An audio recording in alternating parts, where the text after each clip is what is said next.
All right, so I'm going to go ahead and try and use DataChimp with the latest TidyTuesday dataset, which looks to be about European flights over the last few years. So let's see, I'm just taking a look at the data dictionary here, and looks like there's just one table, and I see years, months, dates. I see airports, states. So these are different countries, and the number of departures and arrivals. So this looks like this could be a pretty interesting data set to look at changes over time, probably changes during COVID. So let's go ahead and start by reading in this data manually.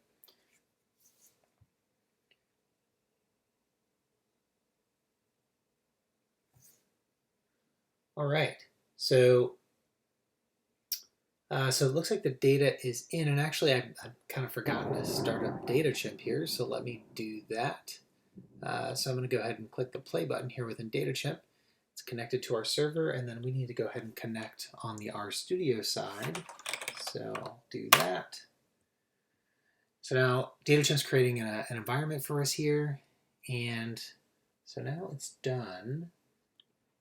And I'm going to go ahead and re-execute this code here for downloading flights. Okay, so what I like to do when I'm looking at a data set at first is to get an idea of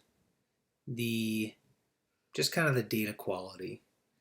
So I'm going to go ahead and start by looking at the missing values. I'm just going to go ahead and run this flights data frame and see what DataChimp comes up with. Okay, so right off the bat, I can see that there's a few columns that have a lot of missing values. On the x-axis, this is the percentage of missing values, and then the y-axis is for every column in the data frame. So these FLT, total IFR2, these columns look like they're kind of garbage. They're I don't know, missing 70% of the time or something like that. So if I look at what these actually are, these are, it looks like they are similar to these number of IRF departures, these FLT DEP1, FLT R1, but the difference is that the data source is different. So these three columns have the data source of the network manager, and these three columns have the source of the airport operator. So it may just be that the airport operator is less diligent in reporting this data than the network manager. I'm not really sure why there's such a big difference there, but I'm going to go ahead and drop these three columns from the data set to start. So we'll do ends with, it looks like IFR underbar 2. So we'll go ahead and drop those. And okay, good. So it looks like those columns are no longer in the database, and now our percentage of missing values looks a lot more reasonable. So I'm going to go ahead and save this. Actually, I'm just going to do this. I'll use the same variable name. Okay, great. So I'm going to go ahead and look back at the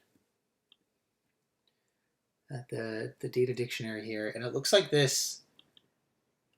Since we did notice one data quality issue, I'm curious about another thing. So there's this FLT total 1, so this is the number of total IFR movements, which is supposed to be arrivals plus departures. So I'm kind of curious if this is actually the arrivals plus the departures. So one thing I could do to check that is I could look at, I could do a scatter plot. And what I can do is, let's see, so I can create a manual total column, which will be equal to FLT R1 plus FLT DEP1, and then I can just select the manual total FLT tote 1.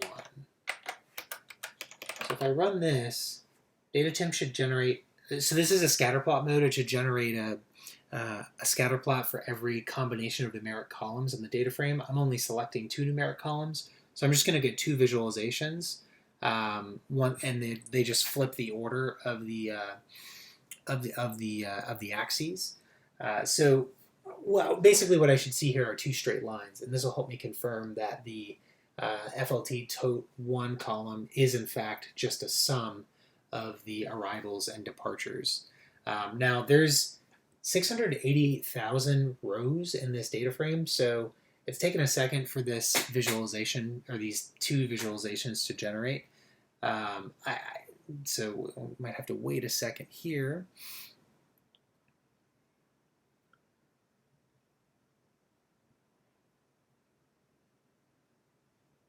There we go. So it looks like, yeah, like we see some straight lines here, which is what we want. And like I said, the 2 different visualizations here are just flipping the axes. So this first visualization has the manual total on the y-axis, and the second one has the manual total on the x-axis. That doesn't really matter. It just matters that this is a straight line. So we see that there are no sort of data entry errors here or anything weird. So let's go ahead and switch over to histograms and see if there's anything interesting there. So I'm going to go ahead and just run this flights data frame, and I'm going to get histograms for every numeric column in the data frame. And so we can see, it's interesting that there's, so the number of rows for each year is pretty similar. It's not like there's a big drop off here. So I think that the number of rows don't necessarily correspond to the number of flights. So we'll get clearer on that, I guess, as we spend more time with the data. It's interesting here, I'm looking at FLT departures. So this is the number of departures, and 0 is very common. So it looks like, let's see, if we look at the actual data frame here, it looks like we've got a date. Okay, so this is basically, there's a row for every airport on every day during the data set. And so there are quite a few days where there are actually 0 departures and 0 arrivals at a particular airport. So that's pretty interesting. One thing I'm curious about is if zeros spiked during COVID. So I'm actually going to take this total histogram here, and I'm gonna go ahead and paste this into RStudio. So now I have this histogram here, and I can iterate on it. So what I want to do is I could filter. Let's see, what can I do to see if this spiked during COVID? One simple thing I could do. Okay, yeah, so here's what I can do. I can actually just filter for FLT 1 = 0. Whoops. Actually, yeah, just doing this, I don't need to copy this into RStudio. I can just do this, and DataTemp will actually give me something interesting to look at. So yeah, we can actually see, we see something interesting here, which is the number of flights. We don't have any totals flight totals that are equal to 0 until the year 2020, and then 2021 has a lot of zeros, and then 2022 has less. So we can actually already see some interesting changes with this without even having to visualize it inside of RStudio. But let's actually, this isn't a very nice visualization. So let's actually go ahead and paste this into RStudio like we were doing before. So I'm gonna do, I think this should actually just work still. Yeah, this is what we want.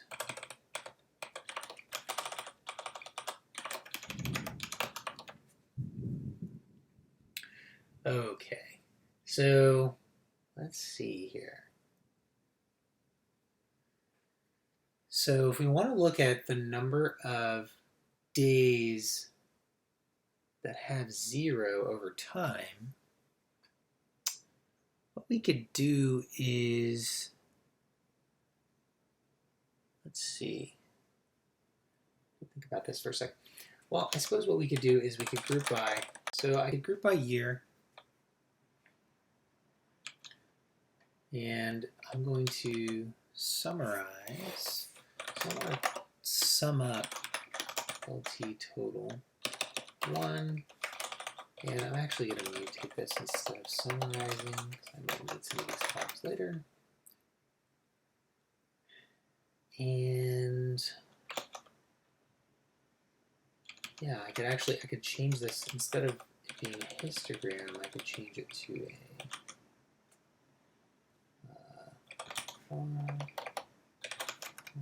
let's see, so year and total. Let's try this for starters.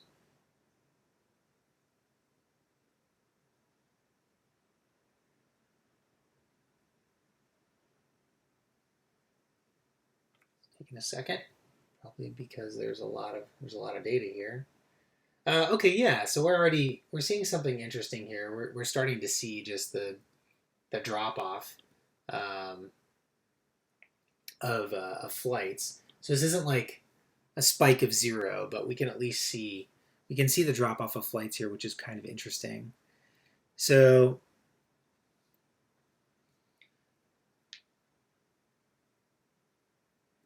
yeah, let's see.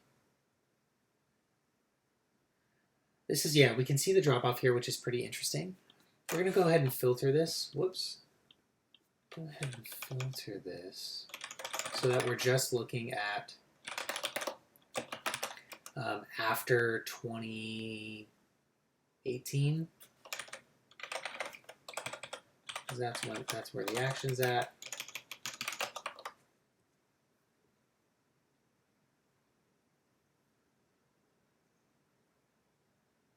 Okay. So yeah, that's interesting. So now we can kind of see, and I think because 2022 is, we're only halfway through, it's a little bit confusing to include that in the graph here, so we might drop that as well. So maybe we'll do 2017. We can use between here.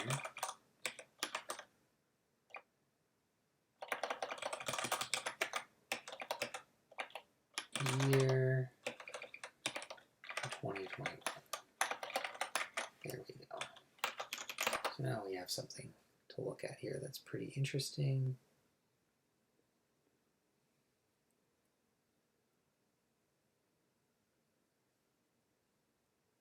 There we go.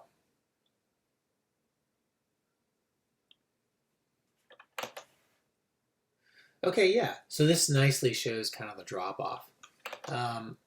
So one thing I'm curious about is whether there's differences in drop-offs across countries. And to get an idea of what sort of countries are in the data set, I can actually look at the top character column values. And so I'll switch to that mode and see what DataChimp comes up with. What this mode does is it plots the every character value for every character column within the data frame. And so let's see. So this first one, it looks like month_num is actually a character, which is surprising. We should probably fix that. So I'm going to go ahead and mutate month_num equals as numeric. And then let's go ahead and I think it may regenerate this. Yeah. Okay, good. So that first visualization is gone because it's no longer a character column. And what I was curious about was just like what sorts of countries we have in the data set. So here's this month variable. This is, it looks like this is, okay, this is your airports, and there's a ton here, so we can't really read this visualization. These are airport names, there's a lot. Okay, but here's the actual state, the state name, and we can see, okay, this is helpful. So we can see all of the countries that are included in the data set and kind of differences between them. And so this can help us kind of break out what the differences are in the drop of number of flights over time by country. So one thing actually that stands out is that there are many more data points for France than the United Kingdom. That seems like that's worth looking into. So I wonder if, I mean, what would cause that? I wonder if there are more airports in France or something than in the UK. I can quickly Google this.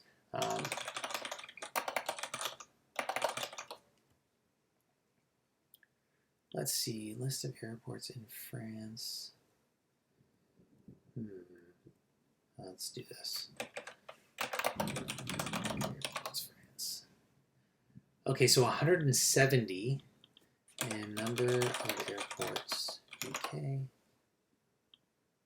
Oh, there's only 40. Okay, so that actually makes sense, and that's pretty interesting. So there are many more airports in France than there are in the UK, which would help explain why there's a big gap there.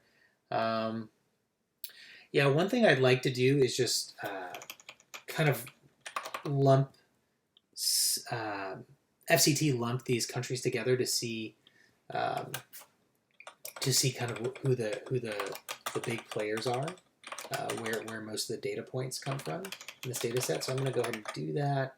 I'm going to do, so this is state name equals FCT lump, and we'll do state name 8. So let's run this within RStudio. Okay, so this is helpful. So now we see that most of the data comes from France, Germany, Greece, Italy, Norway, etc. And so we'll see something similar when we break out this visualization by state to see how the pandemic kind of affected flights across all these different countries. So right now we're just looking at it kind of in an aggregate way, but it would be interesting to break this out by state. So I'm going to go ahead and copy this FCT lump line here. We'll go ahead and ungroup this. And then we should be able to facet wrap by state name, because now we only have 8. So let's go ahead and do that and see if there are any interesting differences.